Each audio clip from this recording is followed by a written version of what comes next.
Royal Enfield has challenged the conventions of the motorcycle industry for over a century. In 1901, the first Enfield motorcycle was created in Redditch, England. Made like a gun by engineers dedicated to precision and excellence in manufacturing. World War I saw civilian motorcycle production stop, but Royal Enfield still produced a number of bikes.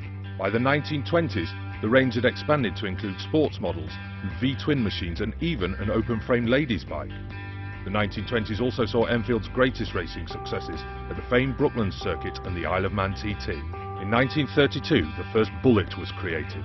A testament to endurance, versatility and speed, it was a bike that typified Royal Enfield culture. World War II led to another change in the business, with a secret factory being built in southern England. The best-known Enfield product of the time was the Flying Flea, a 125 that was light enough to parachute into enemy territory.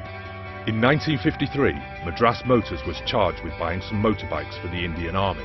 There was only one choice. 750 bullets were bought as champions of the harsh environment. At this time, a prodigious talent sat atop a Royal Enfield in the form of Johnny Britton. Humble and tenacious, he was the human embodiment of Royal Enfield. His attitude and success across the grueling six-day trial event further showed Royal Enfield's guts and that these bikes were built to last. The 1950s also gave birth to some great feats of engineering with the creation of the Crusader and Constellation. By 55, Madras Motors had a license to manufacture the Bullet. Enfield India Limited was established. The 60s saw the birth of the 750cc Interceptor, as well as the landmark Continental GT Cafe Racer. The GT was a response to change in attitude towards motorcycling, a youth quake that helped create an exciting and attractive bike for the legions of young men now taking to the roads. Meanwhile, Bullet production flourished in India.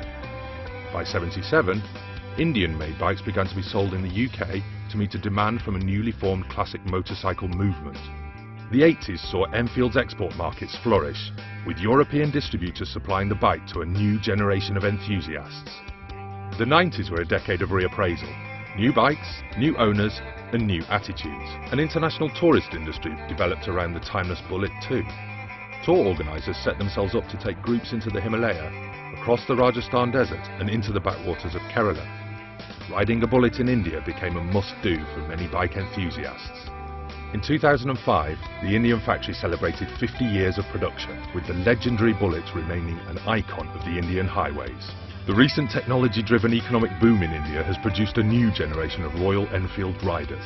Known as Bulleteers, the relationship these riders have developed with their motorcycle and its heritage is more than a hobby. It's a way of life. November 24, 2011 marked the beginning of a new chapter in the history of this iconic brand, as the foundations for the company's second factory were laid in Oragadam, the industrial heartland on the outskirts of Chennai, completed in a record time of 11 months. In addition to increasing capacity, the Oragadam plant has been designed to optimise cost of production through relevant automation, yet it retains the human craftsmanship that is distinct to the iconic Royal Enfield brand. The plant features a groundbreaking new CED paint shop with a painting capacity of 600 motorcycles a day, a robotic painting and powder coating system to ensure consistency and less wastage, and capacity for producing one motorcycle a minute or over 800 a day across 2 shifts. But at the same time, processes such as the legendary pinstriping continue to be done through craftsmen who lend that special human touch to each motorcycle. The Royal Enfield Bullet is the longest running motorcycle model in continuous production, a testament to its design and character. However, it is the classic design of the 60s that Royal Enfield is now revisiting, responding to another change in attitudes towards life on 2 wheels. September 2013, the Continental GT became a part of the Royal Enfield product family. It heralds another evolutionary step for Royal Enfield. Looking to its past, they have created a beautiful machine for the future, one that's classic and modern, and will continue Royal Enfield's epic journey.